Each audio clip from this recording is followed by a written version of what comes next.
आज एकादशी की पौराणिक कथा सुनने से पहले चलिए सबसे पहले हम सुनते हैं एक सुंदर भाव से भरी रस भरी सुंदर कथा जो आपको परम भगवान श्री हरि की हृदय को शुद्ध करने वाली भक्ति रस की एक विशेष यात्रा पर ले जाएगी। तो चलिए सबसे पहले सुनते हैं एक सुंदर पौराणिक कथा और उसके बाद इस वीडियो के अंत में सुनेंगे इसी एकादशी की पौराणिक कथा। ये प्राचीन समय की बात है जब दक्षिण भारत यानी द्रविड़ देश में पांड्या प्रदेश था और वहाँ एक महान तेजस्वी राजा इंद्रद्युम्न का साम्राज्य था। ये राजा भगवान के महान भक्त थे। अपने पारिवारिक जीवन की जिम्मेदारियों को पूर्ण करके अब वे वानप्रस्थ आश्रम में प्रवेश कर चुके थे और इसलिए अब वे मलय पर्वत की चोटियों में एक कुटिया बनाकर तपस्वी का जीवन यापन कर रहे थे। उनके जीवन का एक ही लक्ष्य था, परम भगवान पूर्ण पुरुषोत्तम को प्रसन्न करना और जीवन के अंत में उनके दिव्य धाम वापस जाना। अब एक दिन क्या हुआ कि ऋषि अगस्त्य विहार करते हुए अपने कुछ शिष्यों के साथ उस स्थान पर आ पहुंचे और संयोगवश उस दिन राजा इंद्रद्युम्न का मौन व्रत था और वे भगवान के सुंदर रूप के ऊपर ध्यान केंद्रित करके समाधिस्थ अवस्था में बैठे हुए थे। वे अपने ध्यान में इतने लीन थे कि उन्हें ऋषि अगस्त्य के आगमन का आभास नहीं हुआ, लेकिन ऋषि को लगा कि राजा उनके आतिथ्य से बचने के लिए ऐसे समाधिस्थ होने का स्वांग रच रहे हैं। यही सोचकर ऋषि अगस्त्य अत्यंत क्रोधित हो गए और उन्होंने राजा को श्राप देते हुए कहा, तस्माइमं शापमदात साधुर अयं दुरात्मा कृतबुद्धिरत्य विप्रावमन्तावशतां तमिस्त्रं यथा गजः स्तब्धमतिः स एव। इस घमंडी राजा ने एक ब्राह्मण का अपमान किया है, इसलिए इसमें नम्रता का कोई गुण नहीं है। इसके लिए हाथी का शरीर ही उपयुक्त होगा, क्योंकि हाथी भी इसी के समान जड़ बुद्धि और मौन रहता है। अब ये श्राप देकर ऋषि अगस्त्य तो वहां से चले गए, लेकिन एक भक्त होने के नाते राजा ने इस श्राप को भगवान की इच्छा समझकर विनम्रता से स्वीकार कर लिया और अगले जन्म में वे हाथियों के राजा गजेंद्र बने। और अब जानते हैं उनका निवास स्थान कहाँ था? चलिए अब हम आपको उस सुंदर रमणीय स्थान पर ले चलते हैं। स्वर्गीय लोकों में एक विशाल त्रिकुट पर्वत है। इस पर्वत की 3 चोटियां हैं और वे क्रमशः लोहे, चांदी और सोने से बनी हुई है। ये पर्वत चारों तरफ से क्षीर सागर से घिरा हुआ है और क्षीर सागर की लहरें इस पर्वत की तलहटी पर आती जाती रहती है, इसलिए यहाँ प्रचुर मात्रा में मरकत मणि और मोती पाए जाते हैं। इस पर्वत की एक घाटी में ऋतुमत नामक सुंदर उद्यान है, जहाँ स्वर्ग लोक से अनेक देवतागण और अप्सराएं विहार करने आते हैं। उद्यान के बीचों बीच एक सुंदर सरोवर है जो सुनहरे कमल पुष्पों से भरा हुआ है और इसी वन में हाथियों के राजा गजेंद्र अपने विशाल परिवार के साथ निवास करते थे। अब एक दिन महाशक्तिशाली गजेंद्र अपनी पत्नियों और बच्चों के साथ उस सरोवर में स्नान करने के लिए जाने लगे। गजेंद्र की मतवाली चाल और उसके महाकाय शरीर से त्रिकुट पर्वत के चारों ओर की धरती कांप रही थी। वह पसीने से लथपथ था और उसके मुख से मदिरा बाहर आ रही थी। प्यास से व्याकुल गजेंद्र ने जैसे ही सरोवर में प्रवेश किया तो उसकी सारी थकान दूर हो गई। अपने परिवार से आसक्त गजेंद्र सूंड में पानी भरकर अपनी पत्नियों पर उछालने लगा और अपने बच्चों को स्नान करवाने लगा। और उसी समय उस सरोवर में रहने वाला मगरमच्छ गजेंद्र के आगमन से थोड़ा उद्विग्न हो गया। जल के नीचे से तैरते हुए आकर उसने एक ही झपट में गजेंद्र का पैर पकड़ लिया। अब देखिए, गजेंद्र इतना शक्तिशाली था कि उसके पैरों से धरती कांप रही थी, लेकिन आज मगरमच्छ की पकड़ से वो स्वयं को नहीं छुड़ा पा रहा था। उसने बहुत प्रयास किया लेकिन विफल रहे। दोनों ही शक्तिशाली योद्धाओं के बीच में इस प्रकार 1000 वर्षों तक युद्ध चला। अब मगरमच्छ तो पानी का जीव है, इसलिए स्वाभाविक है कि पानी में रहते हुए उसकी शक्ति और बढ़ गई थी और गजेंद्र की शक्ति समय के साथ क्षीण होती जा रही थी। अब वह स्वयं को निसहाय अनुभव करने लगा। मृत्यु का विचार करके वो भयभीत होने लगा और ऐसे समय में गजेंद्र सोचने लगा, मेरे मित्र और संबंधी मुझे इस संकट से मुक्त करने के लिए कुछ नहीं कर पाए। मेरे जीवन में ये विपदा भगवान की इच्छा से आई है, इसलिए अब मुझे भगवान का ही आश्रय लेना चाहिए। वही मुझे इस संकट से बचा सकते हैं। जो भी व्यक्ति भगवान की शरण ग्रहण करता है, करुणा सिंधु भगवान अवश्य ही उसका संरक्षण करते हैं। ये सोचकर गजेंद्र भगवान को प्रार्थनाएं अर्पित करने लगा। नमः आत्मप्रदीपाय साक्षिणे परमात्मने नमो गिरां विदुराय मनश्चेतसामपि सत्त्वेन प्रतिलभ्याय नैष्कर्म्येण विपश्चिता नमः कैवल्यनाथाय निर्वाणसुखसंविदे नमः शान्ताय घोराय मूढाय गुणधर्मिणे निर्विशेषाय साम्याय नमो ज्ञानघनाय च। हे प्रभु, मैं एक अधम पशु हूँ और आपकी शरण में आया हूँ। आप मेरे हृदय में परमात्मा रूप में विद्यमान हैं।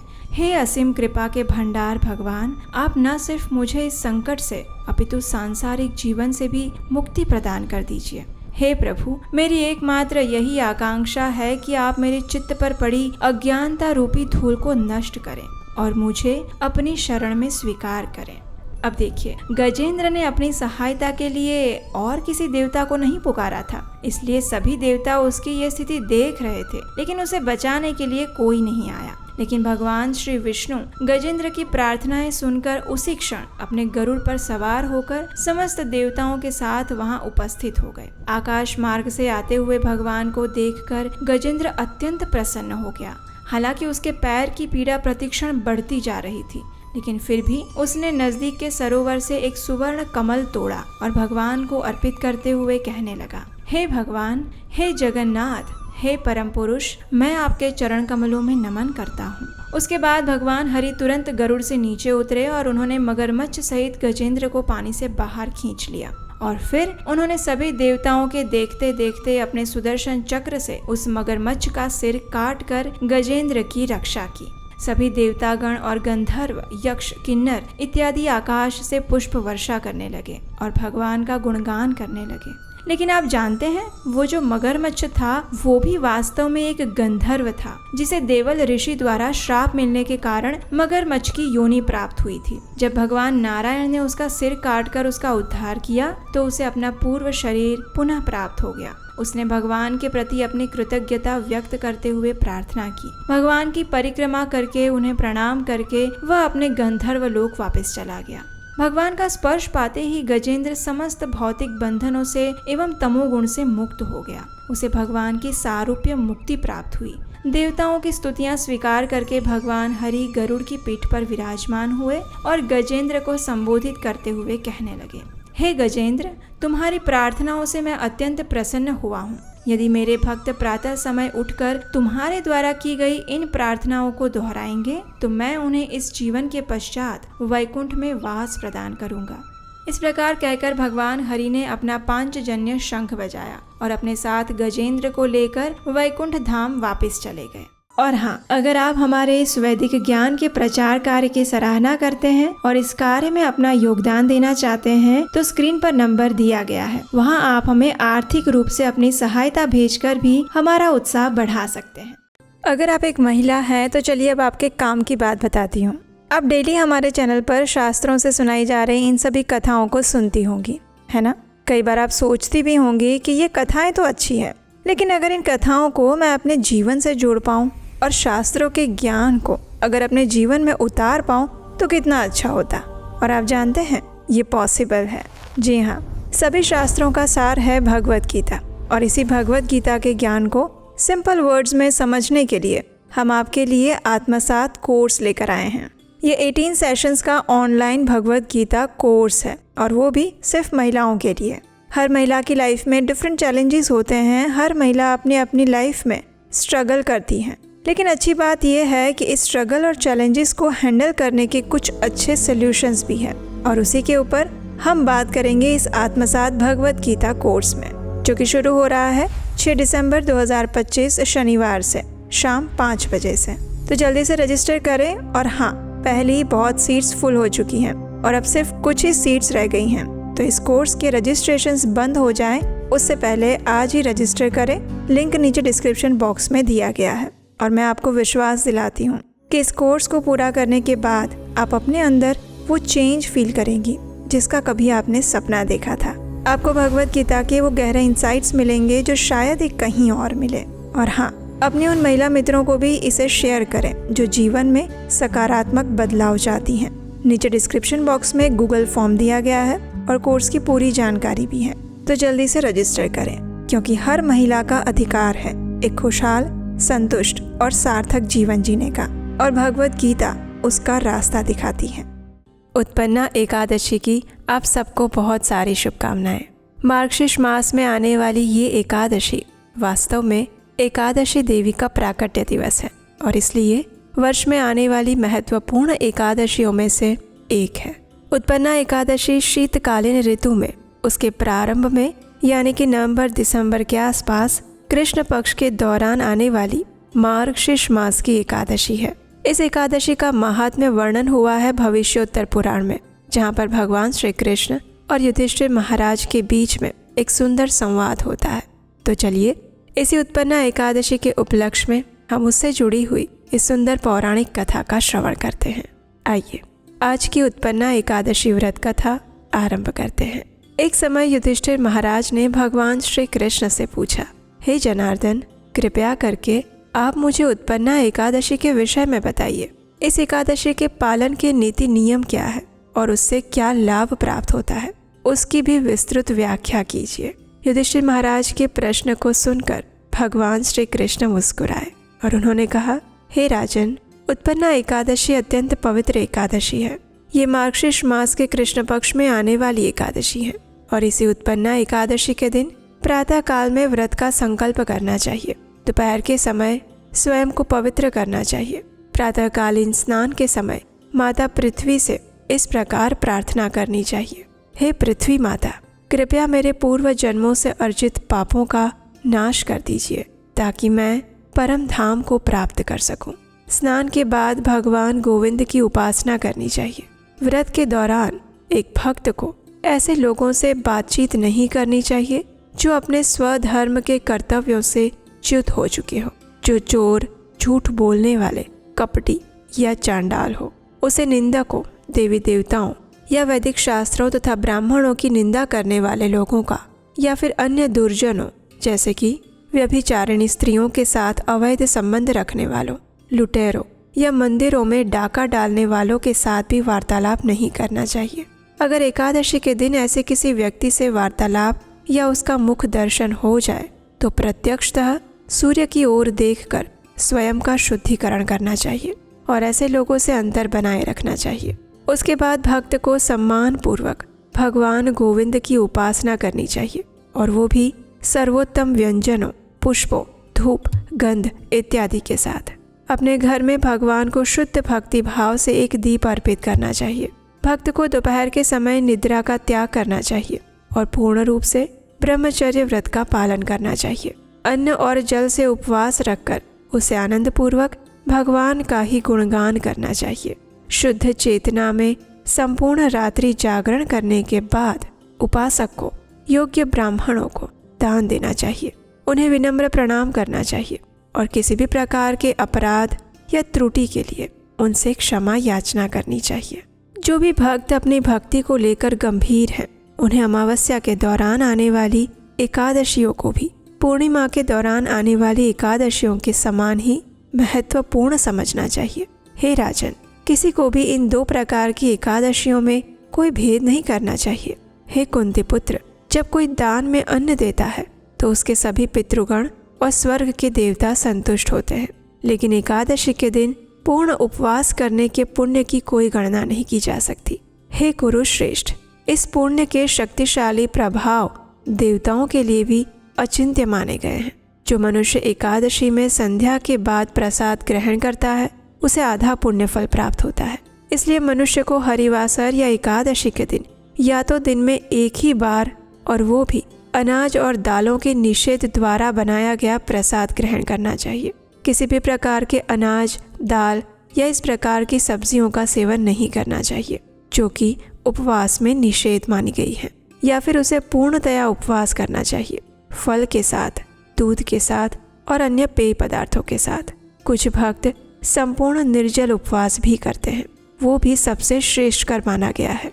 तीर्थों में वास करना, दान देना या यज्ञ आदि करने के पुण्य कर्म तब तक ही बड़े माने जाते हैं जब तक एकादशी का आगमन नहीं होता। इसलिए जो भी संसार के कष्टों से भयभीत हैं, उन्हें एकादशी व्रत पालन करना चाहिए। एकादशी के दिन किसी को शंख से जल नहीं पीना चाहिए, मछली या सूअर आदि जीवों की हत्या नहीं करनी चाहिए, कोई अनाज या दालें नहीं खानी चाहिए। हे युधिष्ठिर महाराज, इस प्रकार मैंने आपसे व्रतों में श्रेष्ठ इस एकादशी व्रत के नियमों का वर्णन किया है, जैसा कि आपने पूछा था। भगवान के इस उत्तर को सुनने के बाद युधिष्ठिर महाराज ने एक और जिज्ञासा प्रकट की। उन्होंने कहा, हे केशव, अब आप मुझे ये बताइए कि एकादशी तिथि सभी दिनों में सबसे पुण्य प्रदान करने वाली और सर्वाधिक श्रेष्ठतम तिथि कैसे हुई। इसका उत्तर देते हुए श्री कृष्ण ने कहा, हे राजन, मैं तुम्हें बताऊंगा कि क्यों एकादशी सबसे पवित्र दिन है। सतयुग में एक भयानक असुर हुआ। उसका नाम था मूर दैत्य। सदैव क्रोधित रहकर वो देवताओं को भयभीत करता रहता था। अपनी भयानक शक्तियों से उसने उन सभी को अपने वश में कर लिया था। भगवान शिव के आदेश अनुसार इंद्र और देवगण परम भगवान के पास गए। उनसे प्रार्थना करते हुए इस प्रकार कहने लगे, हे जगन्नाथ, हे परम भगवान, हम आपको सादर प्रणाम करते हैं। देवताओं को उनके देवलोक के साम्राज्य से वंचित कर दिया गया है। वहां से मूर नामक असुर द्वारा निकाल दिया गया है। इस मूर असुर की राजधानी चंद्रवती नगरी है। उसने देवताओं के समस्त पद ले लिए हैं और हम सब अब पृथ्वी लोक में भटक रहे हैं। कृपया इस असुर का वध कर दीजिए और देवताओं की रक्षा कीजिए। देवराज इंद्र के वचन सुनकर भगवान ने देवताओं को चंद्रवती नगरी की ओर चलने का आदेश दे दिया।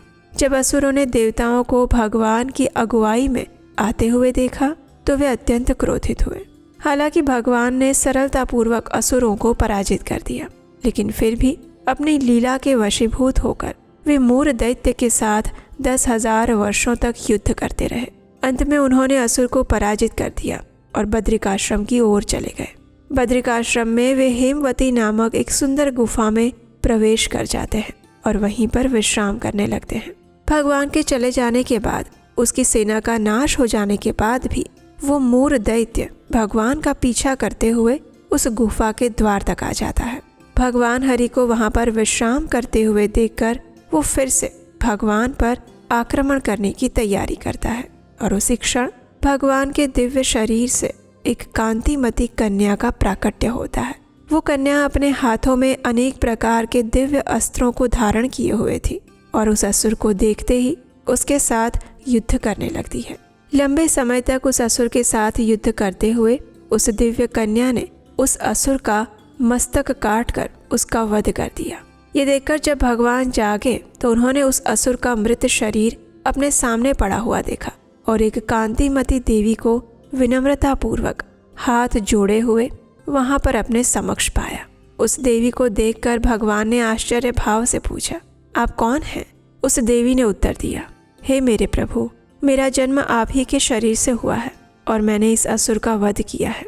आपको विश्राम करता हुआ देखकर इस असुर ने आपको मारने का प्रयास किया था, इसलिए मैंने इसका वध कर दिया। ये देखकर परम भगवान ने कहा, हे देवी, मैं आपके इस कार्य से अत्यंत प्रसन्न हूँ। आप मेरी आध्यात्मिक शक्ति हैं। क्योंकि आप एकादशी के दिन प्रकट हुई हैं, इसलिए आज से आपका नाम एकादशी होगा। जो भी मनुष्य इस एकादशी व्रत का पालन करेगा वो समस्त पाप कर्मों के फल से मुक्त हो जाएगा, असीमित स्वर्गिक सुखों का भोग करेगा और मेरे परम धाम को प्राप्त करेगा। उसी दिन से एकादशी के दिन की इस संसार में उपासना होती है। हे युधिष्ठिर महाराज, जो भी एकादशी व्रत का पालन करते हैं, मैं उसे परम पद वैकुंठ धाम प्रदान करता हूँ। हे कुंती पुत्र, द्वादशी से युक्त एकादशी और अधिक सर्वोत्तम बताई गई है और इसीलिए प्रत्येक मनुष्य को मास में आने वाली दोनों एकादशी व्रत का पालन करना चाहिए। तो ये थी आज की एकादशी से जुड़ी हुई पौराणिक कथा। आशा है आपको ये कथा अच्छी लगी होगी। इसका श्रवण करके आप अपने एकादशी व्रत को पूर्ण कर पाएंगे। हरे कृष्ण।